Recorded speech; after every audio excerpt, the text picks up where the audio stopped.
neighborhood is defined as a localized community within a larger city or town, typically featuring residential areas and amenities like parks, schools, and shops. But what truly defines a neighborhood is the sense of community and social interactions among residents. The definition of a good neighborhood is subjective.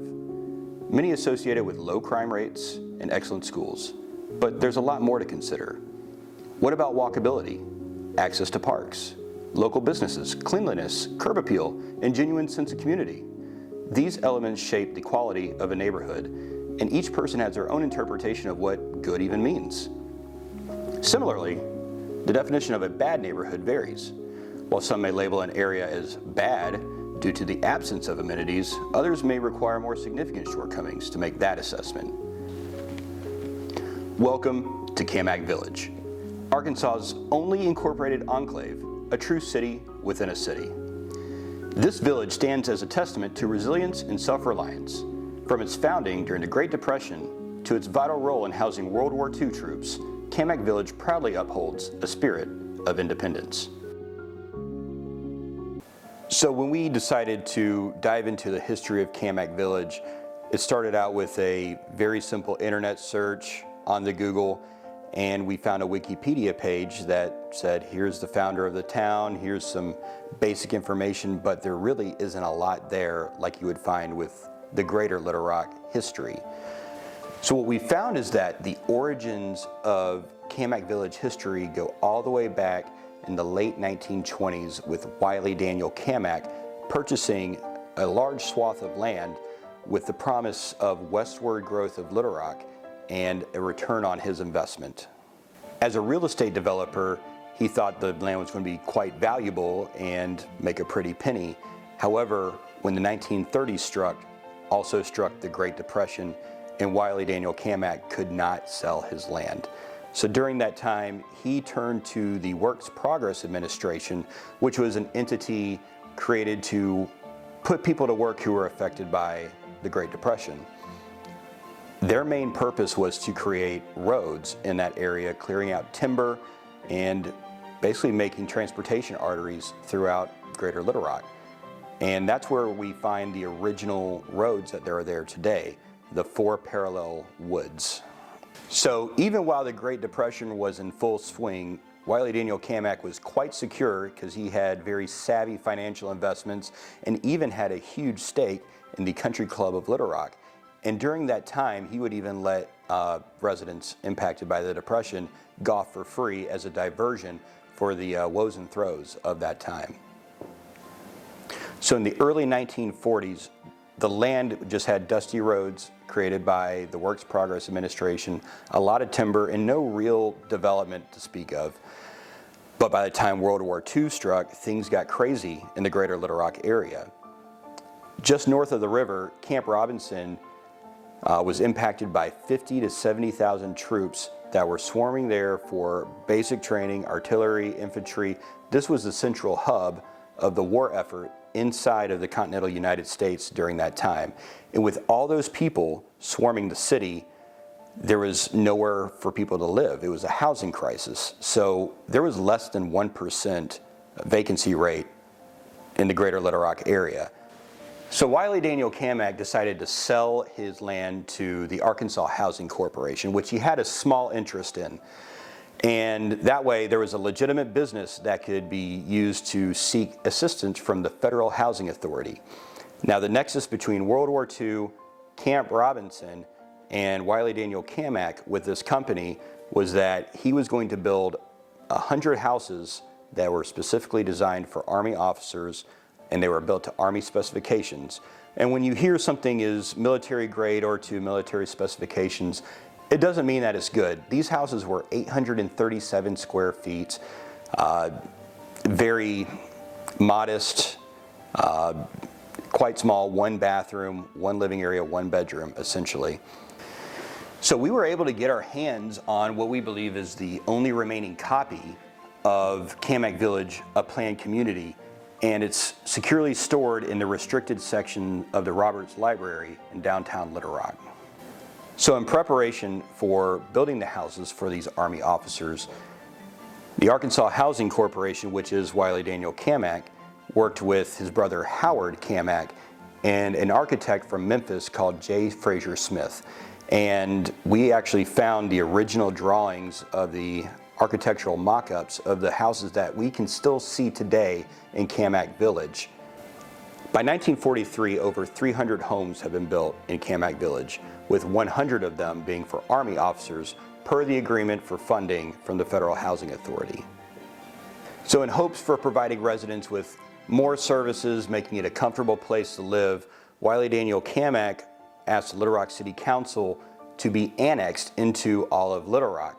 Now at this time, Greater Little Rock wasn't as big as it is today, and the Little Rock City Council claimed that it was too far west, but we have reports that mainly allege that the cost of infrastructure, the services needed to bring it up to speed with the rest of Little Rock were going to be way too expensive, and that's why the Little Rock City Council demurred.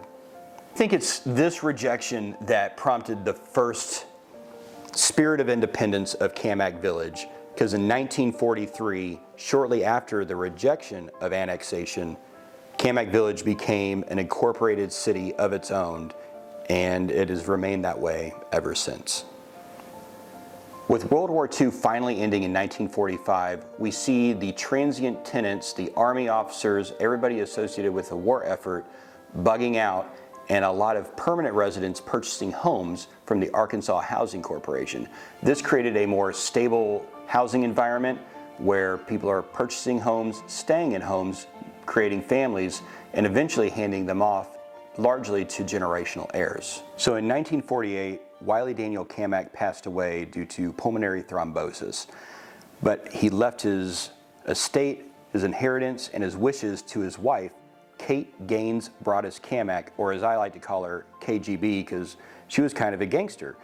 And in one way that she was a gangster and helped Cammack Village out was working with the Little Rock School District. At the time, Little Rock School District had many overcrowding problems. This was also around the time of the Central High School Little Rock 9. So Kate Cammack donated about 10 acres to the Little Rock School District to be used as an elementary school. Now, she originally wanted it to be called Wiley Daniel Cammack School. However, they demurred and called it Thomas Jefferson Elementary School. And that was her only one wish when she donated that land. And it's unfortunate, but it has been a renowned school ever since.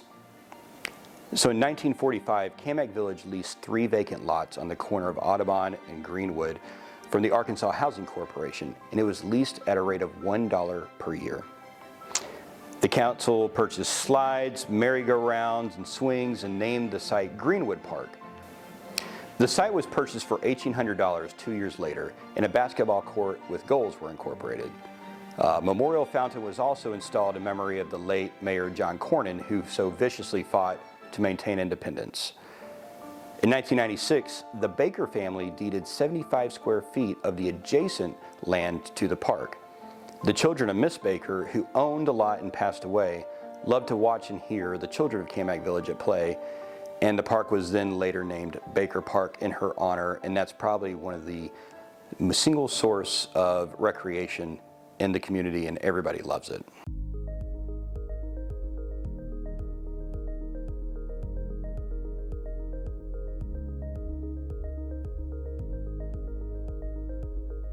You know, we are roughly 12 square blocks, not real large in land area, but at just about any time we have one police officer on duty surveying those streets. And so that's a really comforting feeling for residents that you get everything that Little Rock has to offer in Central Arkansas, but yet you get to go home and know that you're really safe and secure.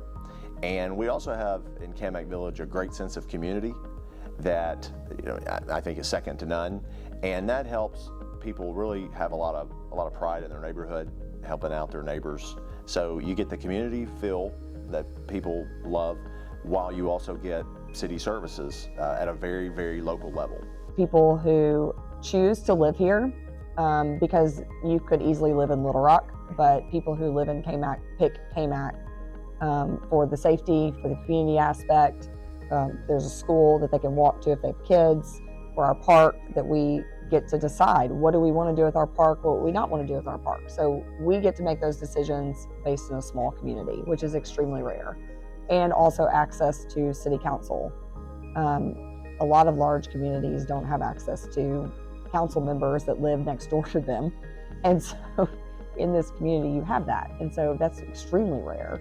We do a really good job in Cammack Village with our neighborhood association, the Cammack Village Neighborhood Association. That's very active. It's a nonprofit, 501c3, and they do a really good job of having activities and events for not just young citizens, and a lot of it is geared towards the younger kids, but also for parents and grandparents to participate in, ranging from the Easter egg hunt to movies in the park.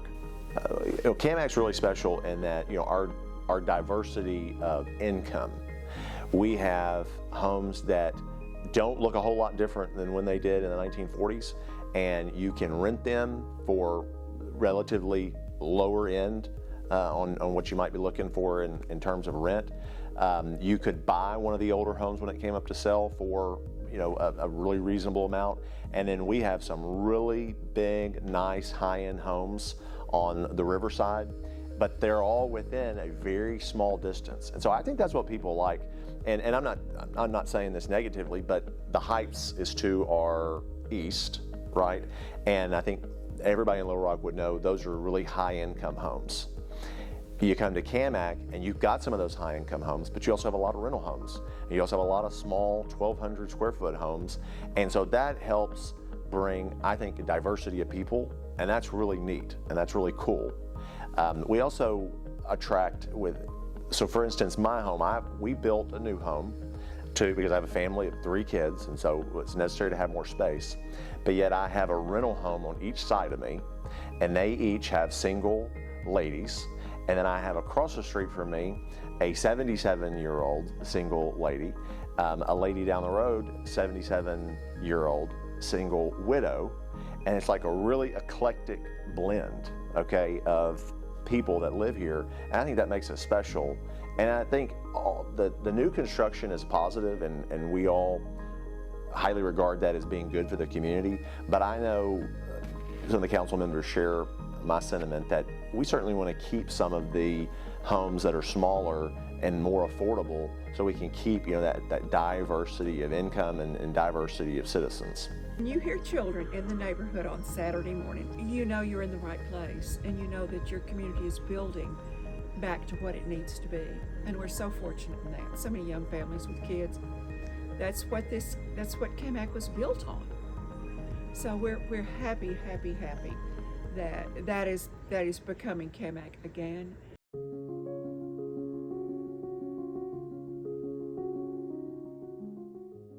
We have this pool, and it's in really poor condition, and it's not functional, and we couldn't open it this year because there were so many repairs that the cost of those repairs were going to far exceed any revenue. So we know every year when we can open the pool, it's going to be a loss, that our cost to operate that pool is going to exceed memberships. But this year, when we were looking at getting it open, there were going to be so many repairs, some big capital improvements, that we couldn't afford it. And so I look back on that and I think, should we as a city have looked at repairing that pool or replacing it 20 years ago when we could have done it for a lot less? Because now, and we have very recent estimates, it's really as much to repair the pool as it would be to demolish it and start over. And that's like $1.5 million. So right now, there is not a pool in the future of Cammack Village, and that's sad for a lot of people because there's a lot of nostalgia with that pool. And I look back, and I don't know for certain, and this would have predated me, but 20 years ago, if we would have found the funds or asked the citizens to commit the funds to reviving the pool, would it have still been usable and functional today? The citizens overwhelmingly voted to invest in our community, specifically that they would pay more in way of their property taxes to fund a community center right here where we're sitting. We had a committee of citizens because since it was a campaign, the city did not push the issue. The city put it on the ballot, And then, in terms of city officials, we stepped away and let a private committee, we could be involved in that, but a private committee raised money to promote the millage. They did signs, they went door to door, they made telephone calls, and the citizens were really responsive. And it was really, really cool to see the community come together for something specifically for the community. And so it'll replace this very outdated community center with one that will hold our police department, all our police services, city offices, and the most exciting thing is going to have a very large community space, which is going to be completely ADA accessible. It'll have functioning bathrooms, it'll have a kitchenette area, so citizens and even those from outside the city, if it's available, would be able to use the space for birthday parties, weddings, wedding receptions, wedding showers, mahjong night, bingo night, whatever.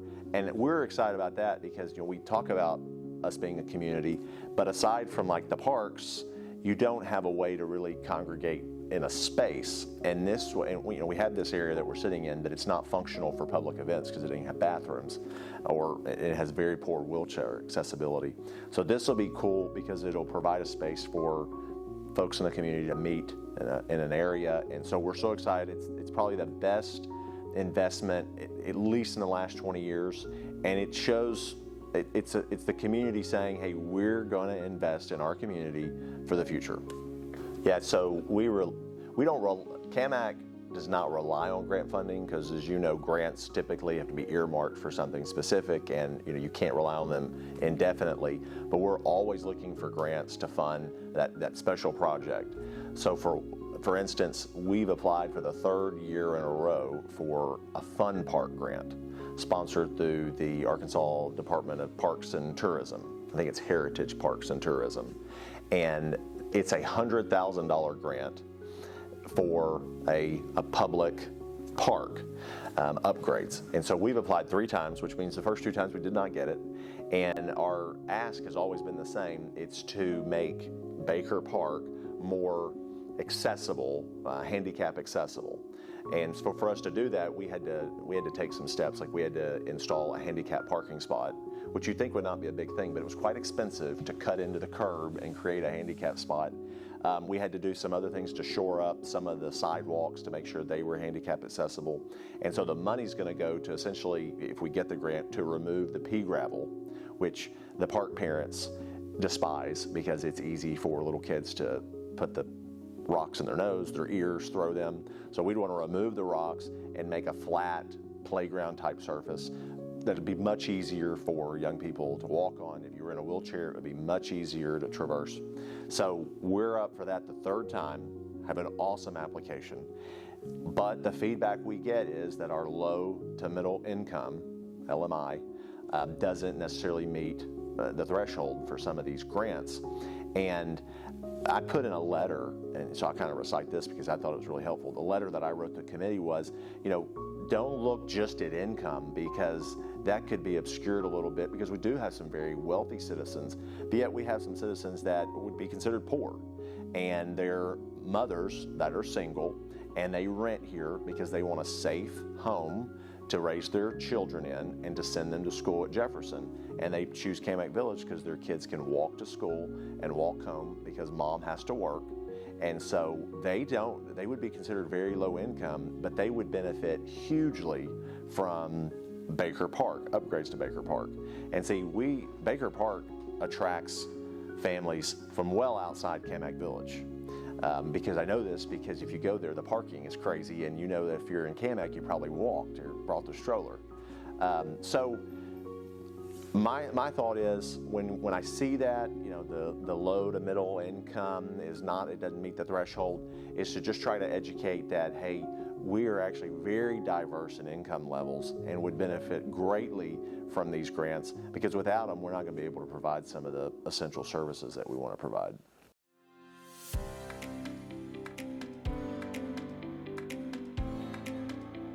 Our city council meets twice a month. We meet the first Tuesday of the month to set our agenda, and it's a little bit more of a relaxed meeting. It's a public meeting, open to the public.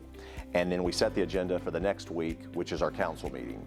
And that meeting is a bit more formal in that we do operate off of a formal agenda, but we still allow feedback from the public. And then in addition to having those opportunities, anytime we make a large decision or a decision that we know is going to have a lot of impact, like if we're looking at changing a vendor on our trash pickup, or building a city hall, or the pool is one that gets a lot of feedback from the citizens. Anything doing with parks and recreation, that is extremely important in Cammack because we have such young families that utilize those. So if we're going to make a decision that we think is going to have significant impact, we're going to run that decision over the course of multiple council meetings to ensure that citizens have a lot of opportunities to address the council publicly. We do a good job because unlike a larger city where a citizen would have to go through maybe multiple layers to get information, you can call City Hall or you can come down to City Hall and you're going to talk directly to one of two people that are going to fix that problem for you. The biggest services that we have and offer is our police, which full police protection. We do all of our codes, so property codes and building codes. We do both of those, so we set the codes and then we administer them. Trash pickup is another big one. And then any services that we don't directly have, like water, Central Arkansas Water, are run through another agency, but we're a direct link with those, typically. So recognizing that we probably are never going to have a sales tax base, that leaves us relying largely on property taxes or assessments that individuals might pay. So the biggest challenge is just constantly being creative about ways to apply for grants and other funding opportunities so you can pay for services and continue to make the citizens know, hey, there's value to living in Cammack Village. Because if you're not able to provide those services and you start having to cut services, then the question becomes, how are we better off living in Cammack Village than if we were just part of Little Rock? And the consensus has always been, and the feedback I get, is we want to remain an independent city that has an independent services through our police department and other services that we provide. And so it's just being really observant and forward thinking about what our expenses are going to be so that we can maintain our city services.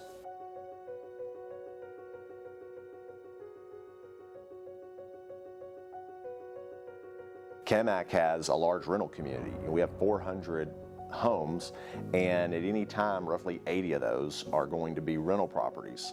And so it's also ensuring that the city has a really good rental ordinance that requires landlords to maintain their property to a certain level for the safe habitability of the tenant.